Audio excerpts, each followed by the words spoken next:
ഇന്നത്തെ വീഡിയോയിൽ ഇപ്പോൾ കാണുന്ന സാമൂഹ്യ വ്യവസ്ഥിതികളിലുള്ള മാറ്റം, ചെറുപ്പക്കാരിൽ കാണുന്ന സ്വഭാവ വ്യത്യാസം, അതിനെപ്പറ്റിയാണ് എനിക്ക് സംസാരിക്കാനുള്ളത്. ഈ കഴിഞ്ഞ ദിവസങ്ങളിലൊക്കെ ഓരോ യുവാക്കളുടെ, ചെറുപ്പക്കാരുടെ ഓരോ സ്വഭാവ ദൂഷ്യങ്ങളും, അവർ ചെന്ന് ചാടുന്ന പ്രശ്നങ്ങളും, അത് വരുത്തി വയ്ക്കുന്ന വിനയും, അതുകൊണ്ടുണ്ടാകുന്ന ദോഷങ്ങളും സൊസൈറ്റിക്കും അവരവർക്കും അത് നമ്മൾ ഏറെ കണ്ട് മനസ്സ് മരവിച്ചു പോയതാണ്. അപ്പോൾ എൻ്റെ അനുഭവത്തിൻ്റെ വെളിച്ചത്തിൽ വർഷങ്ങളായിട്ട് ചെറുപ്പക്കാർ, പിള്ളേരെ, വിദ്യാർത്ഥികളെ ദിവസവും കാണുകയും അവരുമായിട്ട് ഇൻറ്ററാക്റ്റ് ചെയ്യുകയും അവരുടെ സ്വഭാവ രീതികൾ മനസ്സിലാക്കുകയും ഒക്കെ ചെയ്തതിൽ നിന്ന് എനിക്ക് ചില കാര്യങ്ങൾ പറയാനുണ്ട്. അതായത്, ഇന്നത്തെ നമ്മുടെ ചെറുപ്പക്കാർക്ക് അവർ വളർന്നു വരുന്ന സാഹചര്യത്തിനനുസരിച്ച്, സാഹചര്യം എന്ന് പറയുന്നത് അച്ഛനും അമ്മയും ഒന്നോ രണ്ടോ മക്കളും അടങ്ങുന്ന ന്യൂക്ലിയസ് കുടുംബം, വേറെ ആരുമായിട്ടൊരു ബന്ധവുമില്ല, ആരുമായിട്ടൊരു സഹകരണമില്ല, സഹവർത്തിത്വമില്ല, ഒതുങ്ങി അവരവരുടെ മതിൽക്കെട്ടിനകത്ത് അവരവർക്കുള്ളതും കൊണ്ട് സ്വസ്ഥമായി സുഭിക്ഷമായി ജീവിച്ചു പോവുക. അങ്ങനെ വരുമ്പോൾ അവർ ബുദ്ധിമുട്ടോ അല്ലലോ വൈഷമ്യങ്ങളോ ഒന്നും അറിയാതെ പേരൻസ് വളർത്തിയെടുക്കും. മറ്റുള്ള പുറമേയുള്ള, അതായത് നമ്മുടെ മതിൽക്കെട്ടിന് പുറത്ത് എന്ത് സംഭവിക്കുന്നു എന്നുള്ളത്, പുറം ലോകത്തെപ്പറ്റി അല്ലെങ്കിൽ പുറത്തുള്ള നമ്മുടെ ബന്ധുക്കളെപ്പറ്റി, സമൂഹത്തെപ്പറ്റി യാതൊരു ചിന്തയും നമ്മുടെ യങ്ങർ ജനറേഷന് മനസ്സിലാക്കാനുള്ള സാഹചര്യമില്ല. കാരണം അവരവരുടെ വീടുകളിൽ, ഓൾമോസ്റ്റ് എല്ലാ വീടുകളിലും അച്ഛനമ്മമാർ പണിയെടുത്ത് ഞങ്ങൾ കഷ്ടപ്പെട്ടതുപോലെ മക്കൾ കഷ്ടപ്പെടരുത് എന്നും പറഞ്ഞ് ഭംഗിയായിട്ട് ആഹാരം, നല്ല വസ്ത്രം, സുഭിക്ഷമായ ജീവിത രീതികൾ അവർക്ക് ഒരുക്കി കൊടുക്കും. ഈ മക്കളാകട്ടെ ആ ആനുകൂല്യങ്ങൾ മുതലെടുത്ത് അതിൽ സുഭിക്ഷമായിട്ട് ജീവിക്കും. ടി വിയോ മൊബൈലോ ഒക്കെ കണ്ട് സമയം ചെലവഴിക്കും. ഒപ്പം പഠിത്തവും കാര്യങ്ങളും ഒക്കെ ഉണ്ട്. എന്നാലും അവരല്ലലോ ബുദ്ധിമുട്ടോ വൈഷമ്യങ്ങളോ സാഹചര്യങ്ങൾ തരണം ചെയ്യാനോ പഠിക്കാതെ, മനസ്സിലാക്കാതെ ഒരുതരം ബ്രോയിലർ കോഴി പോലെ തീറ്റ കൊടുക്കുന്നു, വെള്ളം കൊടുക്കുന്നു, മരുന്ന് കൊടുക്കുന്നു, വൈറ്റമിൻ സപ്ലിമെൻറ്റ്സ് ആഡ് ചെയ്യുന്നു, വളരുന്നു. ആ ഒരു സിസ്റ്റത്തിലാണ് ഇന്നത്തെ മക്കൾ. കുറേ നാളായിട്ട് അങ്ങനെ തന്നെയാണ്. കാരണം അച്ഛനമ്മമാരുടെ ജീവിത നിലവാരം ഉയർന്നപ്പോൾ, സാമ്പത്തികമായി മെച്ചപ്പെട്ടപ്പോൾ അവർക്ക് കൊടുക്കാവുന്നതിൻ്റെ ഏറ്റവും നല്ല ആഹാരം, നല്ല വസ്ത്രം, നല്ല വിദ്യാഭ്യാസം എല്ലാം കൊടുത്ത് നമ്മുടെ യങ്ങർ ജനറേഷൻ സുഖലോലുപരും അതിലുപരി സ്വാർത്ഥരും അലസന്മാരുമായി മാറിയിരിക്കുകയാണ്. ഇപ്പോൾ കുറച്ച് വർഷങ്ങൾക്ക് മുമ്പ് ഒക്കെ ആണെങ്കിൽ നമ്മുടെ മക്കളും നമ്മളോടൊപ്പം, അതായത് പേരൻസിനോടൊപ്പം എന്തെങ്കിലുമൊക്കെ സഹായിച്ചു കൊടുക്കുക, വീട്ടുജോലികളിൽ സഹായിച്ചു കൊടുക്കുക, കൃഷിപ്പണികൾ സഹായിക്കുക, കടയിൽ പോയി സാധനങ്ങൾ വാങ്ങിക്കൊടുക്കുക, അങ്ങനെയൊക്കെ കുറേ കൊച്ചു ജോലികൾ, അവരുടെ തടി കേടാകാത്ത ജോലികൾ അവർക്ക് ചെയ്യാനുണ്ടായിരുന്നു. കാലക്രമത്തിൽ നമ്മുടെ ന്യൂജൻ ജീവിത രീതിയായപ്പോൾ ഇതെല്ലാം അങ്ങ് മാറി. കുട്ടികൾ ശരീരം അനങ്ങോ മെയ്യനങ്ങോ ഒന്നും വേണ്ട, അവർ എന്തെങ്കിലും ആഹാരം കഴിക്കുന്നു, പഠിക്കാൻ പോകുന്നു, ബസ്സിൽ കയറി പോകുന്നു, ബസ്സിൽ കയറി തിരിച്ചു വരുന്നു, സുഖമായി വീട്ടിലെത്തുന്നു, കളിചിരികൾ അല്ലെങ്കിൽ ടി വിയോ മൊബൈലോ കണ്ടവർ അലസന്മാരായിട്ടിരിക്കുന്നു. യഥേഷ്ടം ആഹാരം, ആവശ്യമുള്ളതെല്ലാം അവരുടെ മുൻപിലെത്തുന്നു. അവർക്ക് അതിൻ്റെ പാടും ചൂടും ഒന്നും അറിയാതെ അവർ ജീവിച്ചു പോകുന്നു. അതവർ ശീലിച്ചു പോയി. ആ ശീലം വന്നപ്പോൾ അതുപോലെ തന്നെ നമ്മൾ ആരുമായിട്ട് സഹകരണമില്ലാത്തത്, സൊസൈറ്റിയുമായിട്ട് സഹകരണമില്ല, ബന്ധുജനങ്ങളുമായിട്ടും സഹകരണമില്ല, നാട്ടുകാരായിട്ടും സഹകരണമില്ല. നമ്മുടെ മതിൽക്കെട്ടിനകത്ത് നമ്മൾ കയറുന്നു, വണ്ടി ഒതുക്കുന്നു, തിരിച്ച് വണ്ടി എടുക്കുന്നു, വണ്ടി ഓടിച്ചു പോകുന്നു, നമ്മുടെ കാര്യങ്ങൾ കഴിയുന്നു, തിരിച്ച് വീട്ടിലെത്തുന്നു. അങ്ങനെ നമ്മൾ സൊസൈറ്റിയിൽ നിന്ന് ദൈനംദിന ജീവിതങ്ങളിൽ നിന്ന്, സൊസൈറ്റിയുടെ മൂല്യങ്ങളിൽ നിന്ന്, സൊസൈറ്റിയിൽ പലരും അനുഭവിക്കുന്ന വൈഷമ്യങ്ങൾ മനസ്സിലാക്കാതെ സുഖലോലുപരായി ആലസ്യത്തിലാണ്ട് ജീവിക്കുന്നതിൻ്റെ ആഫ്റ്റർ എഫക്റ്റാണ് ഇന്ന് ഈ കാണുന്ന നമ്മുടെ മക്കളിലും കൊച്ചുമക്കളിലും കാണുന്ന ഈ സ്വാർത്ഥത, അലസത, ആർഭാട ജീവിതം, ആർഭാടത്തിന് അനുസരിച്ചുള്ള വരുമാനം, ക്യാഷ്, അത് എങ്ങനെയും ഉണ്ടാക്കാനുള്ള ത്വര. ഒന്നുകിൽ വീട്ടിൽ നിന്ന് കൊടുക്കണം, ഇല്ലെങ്കിൽ പുറത്തത് എങ്ങനെ ഉണ്ടാക്കാം, കുറുക്ക് വഴികളിൽ ക്യാഷ് ഉണ്ടാക്കാനുള്ള വിദ്യകൾ. അതിൻ്റെ കൂടെ അവർക്ക് സ്വാതന്ത്ര്യമായിട്ട് ക്യാഷ് ഉണ്ടാക്കാൻ എത്രയോ മാർഗങ്ങളാണ് ചെറിയ പിള്ളേർക്ക് പോലും ഇന്ന് സൊസൈറ്റിയിലുള്ളത്. വല്ല കാറ്ററിങ്ങിന് പോവുകയോ അല്ലെങ്കിൽ മറ്റ് പെട്രോൾ പമ്പോ, അങ്ങനെ അവരവരെ കൊണ്ടൊക്കുന്ന കൊച്ചു കൊച്ചു ജോലികൾ ചെയ്ത് അവർക്കൊരു കൊച്ചു വരുമാനം ഉണ്ടാക്കാൻ, അല്ലെങ്കിൽ ഓൺലൈൻ സെയിൽസോ ഒക്കെ ആയിട്ട് അവർ ഈ മൊബൈലിൽ എക്സ്പേർട്ടുകളായി കഴിഞ്ഞു. അപ്പോൾ അവർക്കൊരു വരുമാനമുണ്ട്. ആ വരുമാനം വീണ്ടും ഉയർത്തണം, പെട്ടെന്ന് കയ്യിൽ പൈസ വരണം. അതിനുള്ള കുറുക്ക് വഴികൾ തേടി അവർ പല സ്ഥലത്തേക്കും പായും.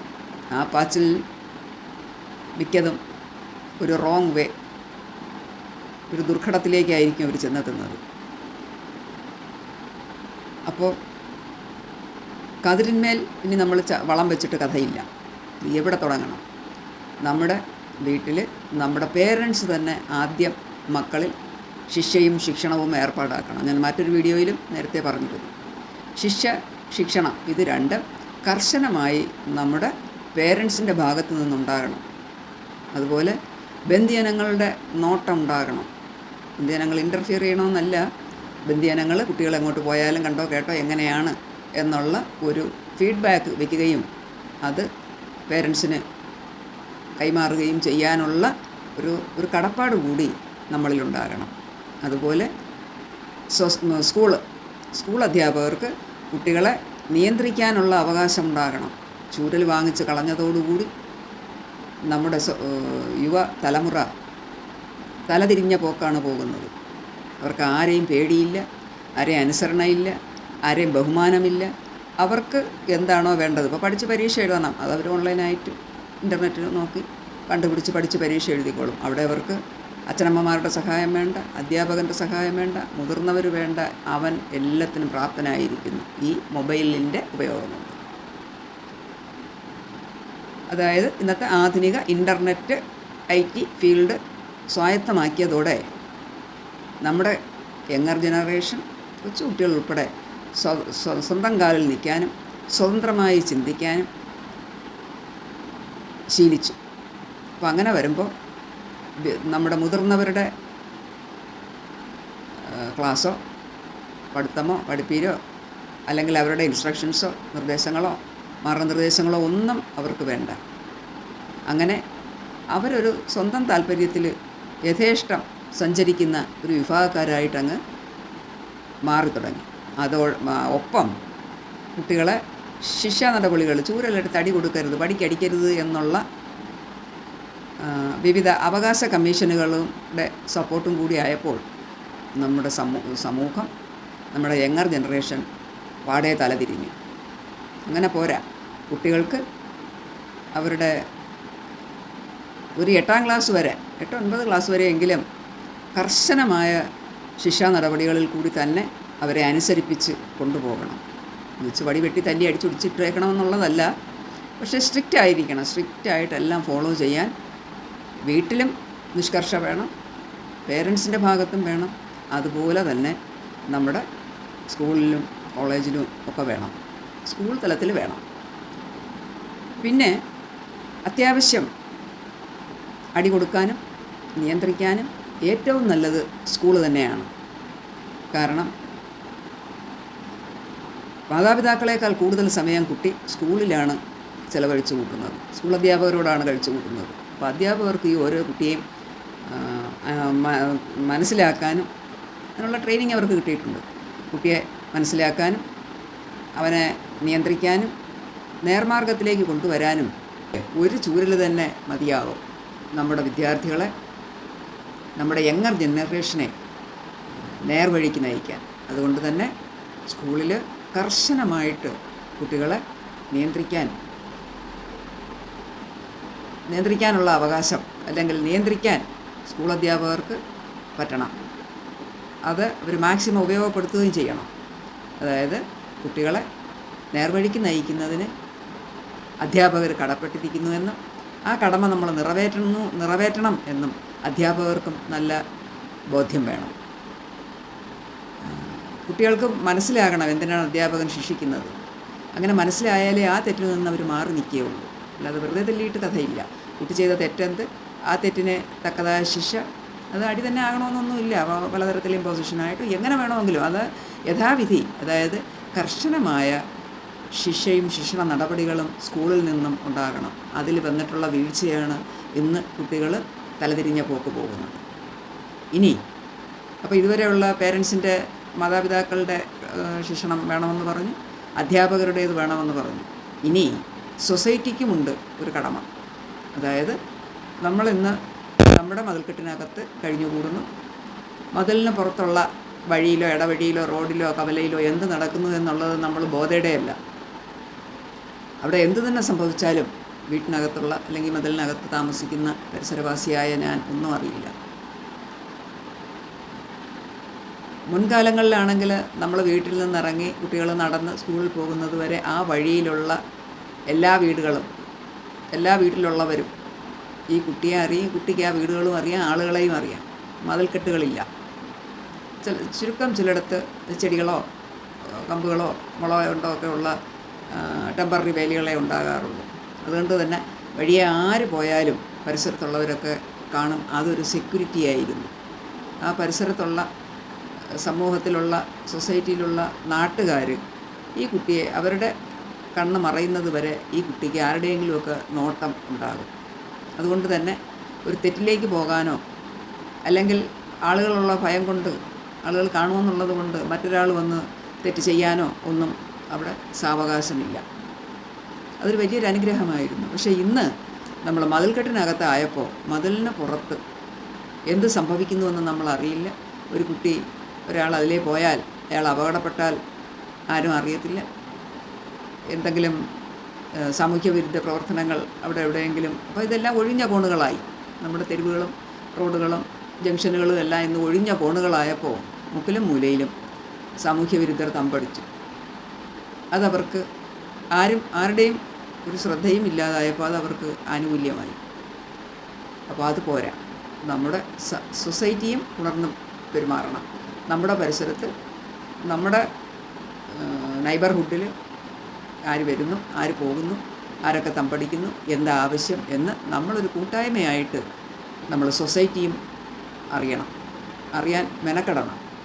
ഇല്ലെങ്കിൽ ഇതുപോലെ ഒഴിഞ്ഞ കോണുകളും സാഹചര്യങ്ങളും ഒത്തുകിട്ടുമ്പോൾ അവിടെ സാമൂഹ്യവിരുദ്ധ പ്രവർത്തനങ്ങളും മയക്കുമരുന്നുകൾ അതുപോലുള്ള കുട്ടികൾ മുതിർന്നവരും ഒക്കെ തമ്പടിക്കുന്ന ആശ്വാസകരമല്ലാത്ത പ്രവണതകൾ അവിടെ ഉടലെടുക്കും. അതുകൊണ്ട് തന്നെ ഈ 3 വിഭാഗക്കാരും, മാതാപിതാക്കളുടെ ശ്രദ്ധ, സ്കൂളിൽ നിന്നുള്ള ശ്രദ്ധ, അതുപോലെ സൊസൈറ്റിയുടെ ശ്രദ്ധ, ഈ 3 ഭാഗത്തു നിന്നുള്ള ശ്രദ്ധ ഉണ്ടായാൽ തന്നെ നമ്മൾ ഇന്ന് ഈ കാണുന്ന സമൂഹത്തിലെ ഈ ദുഷ്പ്രവണതകൾ, ഈ ആശ്വാസകരമല്ലാത്ത പ്രവണതകൾ, നമ്മുടെ ചെറുപ്പക്കാരിൽ കണ്ടുവരുന്ന ദുസ്വഭാവങ്ങൾ ഒരു പരിധിവരെ നമുക്ക് മാറ്റിയെടുക്കാൻ കഴിയും. അതിന് എല്ലാ പേരും ഒത്തൊരുമിച്ച് നിന്നാൽ തീർച്ചയായിട്ടും നമുക്ക് നമ്മുടെ യുവജനങ്ങളെ നന്നാക്കിയെടുക്കാൻ പറ്റും.